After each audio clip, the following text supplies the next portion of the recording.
ಗ್ರಾಮಾಂತರ ಪ್ರದೇಶದಲ್ಲಿ ಶ್ರೀಮಠದ ಶ್ರೀಗಳಿಂದ ಶರನ್ನವರಾತ್ರಿಯ ಪ್ರಯುಕ್ತ ಸತತ 9 ದಿನಗಳ ಕಾಲ ಸಂಗೀತ ಇಷ್ಟಲಿಂಗ ಮಹಾಪೂಜೆ.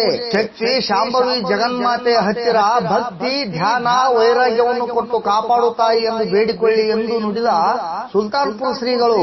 ತಾಲೂಕಿನ ಸುಲ್ತಾನ್ಪುರ ಬೃಹನ್ಮಠದಲ್ಲಿ ಶರನ್ನವರಾತ್ರಿಯ ಪ್ರಯುಕ್ತ ಶ್ರೀಮಠದ ಪೂಜ್ಯ ಶ್ರೀ ಶಂಭು ಸೋಮನಾಥ ಶಿವಾಚಾರ್ಯ ಮಹಾಸ್ವಾಮಿಗಳವರಿಂದ ಸಂಗೀತ ಇಷ್ಟಲಿಂಗ ಮಹಾಪೂಜೆ ಅತಿ ವಿಜೃಂಭಣೆಯಿಂದ 9 ದಿನಗಳ ಕಾಲ ಜರುಗುತ್ತಿರುವುದು ಗ್ರಾಮಾಂತರ ಪ್ರದೇಶದಲ್ಲಿ ಇತಿಹಾಸವಾಗಿದೆ.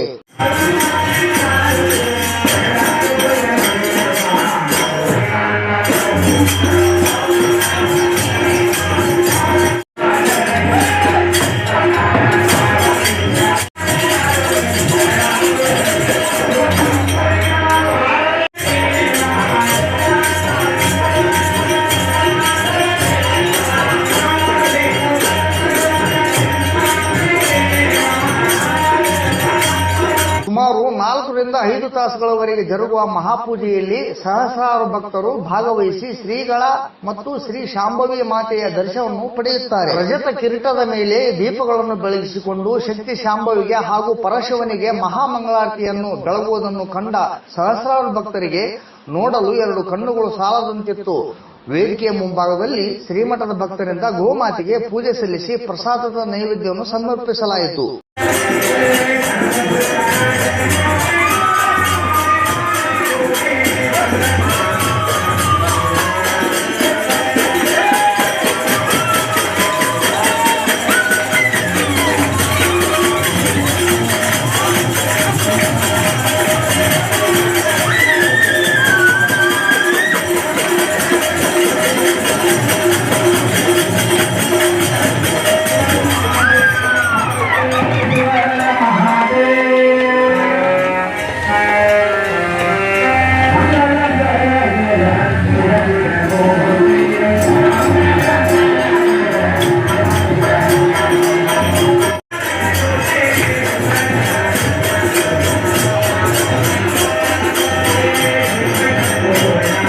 ನಂತರ ಪಂಚಪೀಠಗಳ ಬಣ್ಣಗಳ ಕುಪ್ಪಸಗಳು, ಹಕ್ಕಿ, ಅರಿಶಿಣ ಕುಂಕುಮ, ಹಸಿರು ಬಳೆಗಳು ಹಾಗೂ ಇನ್ನಿತರ ಫಲಪುಷ್ಪಗಳ ತಾಂಬೂಲವನ್ನು ಮಹಿಳೆಯರಿಗೆ ಉಡಿ ತುಂಬುವ ಕಾರ್ಯಕ್ರಮವು ಜರುಗಿತು. ಸುಲ್ತಾನ್ಪುರ ಗ್ರಾಮದ ಕಲಾವಿದರ ಸಂಗೀತ ತಂಡದಿಂದ ಸಂಗೀತ ಇಷ್ಟಲಿಂಗ ಮಹಾಪೂಜೆಯು ಜರುಗಿತು. ನಂತರ ಶ್ರೀಮಠದ ಮೇಲ್ವಿಚಾರಕರಾದ ವೇದಮೂರ್ತಿ ಪಂಚಯಸ್ವಾಮಿಯವರು ಸಂಗೀತ ಇಷ್ಟಲಿಂಗ ಮಹಾಪೂಜೆಯ ಕುರಿತು ಮಾತನಾಡುತ್ತಾ, ಸರ್ವರು ಸಹಿತ ಇಷ್ಟಲಿಂಗವನ್ನು ಧರಿಸಿಕೊಂಡು ನಿತ್ಯವೂ ನಿಮ್ಮ ಮನೆಯಲ್ಲಿ ಇಷ್ಟಲಿಂಗ ಪೂಜೆ ಮಾಡಿಕೊಂಡು ಇಷ್ಟಾರ್ಥಗಳನ್ನು ಪಡೆದುಕೊಂಡು ನಿಮ್ಮ ಜೀವನವನ್ನು ಸಾರ್ಥಕ ಮಾಡಿಕೊಳ್ಳಿ.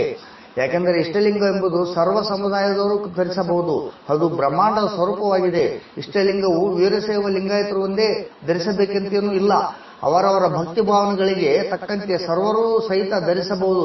ಯಾಕೆಂದರೆ ಯಾರು ನಡೆದುಕೊಳ್ಳುತ್ತಾರೋ ಅವರು ಪಡೆದುಕೊಳ್ಳುತ್ತಾರೆ ಎಂಬ ನಾಡು ನುಡಿಯಂತೆ ಯಾರು ಶ್ರದ್ಧಾ ಭಕ್ತಿಯಿಂದ ಪೂಜೆ ಸಲ್ಲಿಸಿ ಇಷ್ಟಾರ್ಥಗಳನ್ನು ಪಡೆಯುತ್ತಾರೋ ಅವರಿಗೆ ಖಂಡಿತ ಫಲ ದೊರೆಯುತ್ತದೆ ಎಂದು ಹೇಳಿದರು. ನಂತರ ಮಾತನಾಡಿದ ಕರ್ನಾಟಕ ರಾಜ್ಯ ರೈತ ಸಂಘದ ಜಿಲ್ಲಾಧ್ಯಕ್ಷ ಪ್ರಭಾಕರ್ ಪಾಟೀಲ್ ಇಂಗಳದಾಳ್ರವರು, ಶ್ರೀಮಠದ ಶ್ರೀಗಳು ತಾಲೂಕಿನ ಗ್ರಾಮಾಂತರ ಪ್ರದೇಶದಲ್ಲಿ ಸಂಗೀತ ಇಷ್ಟಲಿಂಗ ಮಹಾಪೂಜೆ, ಗೋಪೂಜೆ ಹಾಗೂ ಮಹಿಳೆಯರಿಗೆ ಉಡಿ ತುಂಬಿ ನಿಮ್ಮ ಜೀವನ ಸದಾ ಸುಖ ಶಾಂತಿ ನೆಮ್ಮದಿ ಆರೋಗ್ಯದಿಂದ ಇರಲಿ ಎಂದು ಶುಭಾಶೀರ್ವಾದ ಗೈಯುತ್ತಿರುವುದು ಈ ಭಾಗದ ಸರ್ವ ಸದ್ಭಕ್ತರನ್ನು ಭಕ್ತಿಯ ಸನ್ಮಾರ್ಗದಲ್ಲಿ ನಡೆಸುತ್ತಿರುವುದು ತುಂಬಾ ಶ್ಲಾಘನೀಯವಾಗಿದೆ ಎಂದು ಹೇಳಿದರು. ನಂತರ ಧರ್ಮ ಸಂದೇಶ ನೀಡಿದ ಶ್ರೀಮಠದ ಶ್ರೀಗಳು, ಮಾನವ ದಿನನಿತ್ಯವೂ ಅವರವರ ಮನಸ್ಥಿತಿಯಲ್ಲಿ ಇರುತ್ತಾರೆ.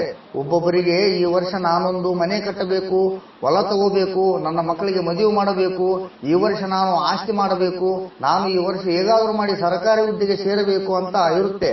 ಮನುಷ್ಯರಾದ ಮೇಲೆ ಅದು ಸಹಜ ಗುಣವಾಗಿರುತ್ತದೆ. ಈ ಗುಣವು ಪ್ರತಿಯೊಬ್ಬರಲ್ಲಿಯೂ ಇರಬೇಕು ಸಹಿತ. ಯಾಕೆಂದರೆ ಮನುಷ್ಯನಿಗೆ ಛಲ ಮತ್ತು ಗುರಿಗಳು ಇಲ್ಲದಿದ್ದರೆ ಏನೂ ಸಾಧಿಸಲಾರ. ಅದರಂತೆ ಸರ್ವ ಸದ್ಭಕ್ತರು ಶ್ರೀಮಠದಲ್ಲಿ ಇಡೀ ವರ್ಷಗಳಲ್ಲಿ ಜರುಗುವಂತಹ ಈ ಕಾರ್ಯಕ್ರಮಗಳಲ್ಲಿ ಭಾಗವಹಿಸಿ ಶ್ರೀ ಶಕ್ತಿ ಶಾಂಭವಿಯ ಭಕ್ತಿ ಭಾವದಲ್ಲಿ ಮುಳುಗಿ ಜಗನ್ಮಾತೆ ಆಶೀರ್ವಾದ ಪಡೆಯುವ ಮನಸ್ಥಿತಿಯನ್ನು ಇರಲಿ ನಿಮ್ಮಲ್ಲಿ.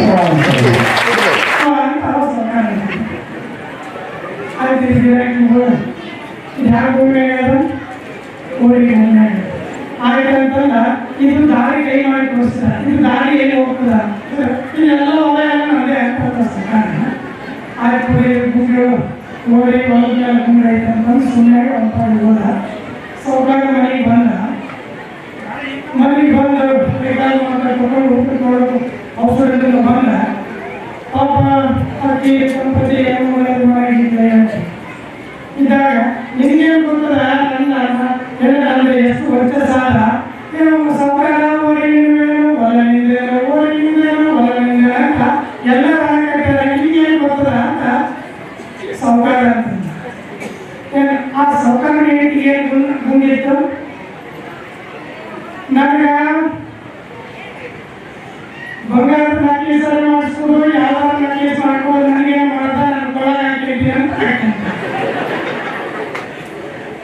ಇಂಥ ಸೌಕಾರ ನನ್ನ ಆಗುಂಬ ಹಾಕಿ ಕೊಡಿದ್ರೆ ಈಗಿಗೆ ಕೊಳಗಿಂದ ಸರಳ ಬಳೆ ಅವು ಇವು ಬಂಗಾರದ ಗುಂಪಿಗೆ ನೋಡಿ ಅದಾದ್ಮೇಲೆ ಸೌಕಾರ ಸೌಕಾರಟ್ಟಿಗೆ ಮಗಳೇ ಇರ್ತಾರೆ ಹಾಗೆ ತಾಯಿ ಬಂದು ಮಗಳೇ ಕೇಳಿದ್ರು ಮಗಳಿಗೆ ಕೇಳಿದ ಆ ಪಾಪ ಏನು ಬಂದಿದ್ದೇನೆ ಮದುವೆ ವಯಸ್ಸಿಗೆ ಬಂದಿದ್ದು ಮದುವೆ ವಯಸ್ಸಿಗೆ ಬಂದಿದ್ದು ಕೇಳಿದ್ರು ನಿಮ್ಮಪ್ಪ ನನಗೆ ಬಂಗಾರ ನೆಕ್ಲೆಸ್ ಮಾಡ್ಕೊಡ್ತಾನಂತ ಮತ್ತೆ ಕೈಯಲ್ಲಿ ಬಳಕೆ ಮಾಡ್ಕೊಡ್ತಾನಂತ ನಿಮ್ಮಪ್ಪ ನನಗೆ ಹೇಳ ಅಂತ ಆಕಿ ಮಗಳ ಮುಂದೆ ಹೇಳಕತ್ತಿದ್ರು ಆಕಿ ಮಗಳಿಗೆ ಅಂತ ಬಂದಿತ್ತು ನೀವು ಹೊರಗಿಂದ ಮಾಡಿಕೊಡ್ರಿ ಹೊರಗಿಂದ ಮಾಡಿಕೊಡ್ರಿ ಒಟ್ಟು ಮದುವೆ ಮಾಡಿಕೊಂಡ್ರೆ ನಾನು ಮಾಡ್ತೀನಿ ತಾಯಿ ಜಗನ್ನಾಥೆ ನನಗೆ ಆಶೀರ್ವಾದ ಮಾಡಬೇಕು ಅಂತಂದ್ರೆ ನನಗೆ ಒಂದು ಬುದ್ಧಿ ಒಂದು ಜ್ಞಾನ ಒಂದು ವೈರಾಗ್ಯವನ್ನು ಕೊಟ್ಟು ಕಾಪಾಡು ತಾಯಿ ಅಂತ ಹೇಳಿದ್ರೆ ಆಶೀರ್ವಾದ ಮಾಡಿರ್ತಾರಂತ ನನಗೆ ಕೂಡ ಆ ತಾಯಿ ಜಗನ್ನಾಥಿ ಆಶೀರ್ವಾದ.